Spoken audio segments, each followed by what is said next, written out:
Salam sejahtera, nama saya Hana Ayu Ching. Saya merupakan murid dari SJKC Chungtang dan kini berada di kelas 5M. Saya juga memegang jawatan sebagai seorang pengawas di sekolah ini. Sejak di bangku sekolah, saya sentiasa berusaha untuk melimpahkan diri secara aktif dalam pelbagai aktiviti, sama ada di dalam maupun di luar bilik darjah.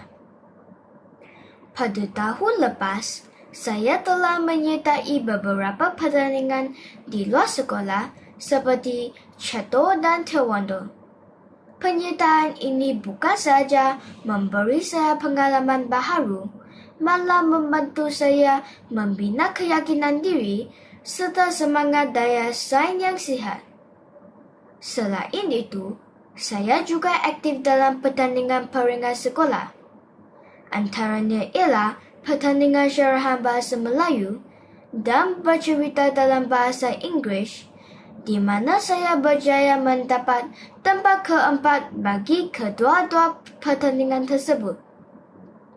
Saya juga telah menyertai pertandingan mengarang bahasa Melayu dan memperoleh sagu hati. Di samping itu, saya terus mencuba cabaran dalam pertandingan matematik untuk meningkatkan kemahiran berfikir secara logik dan kreatif. Bukan itu sahaja, saya juga sangat berminat dalam aktiviti membaca.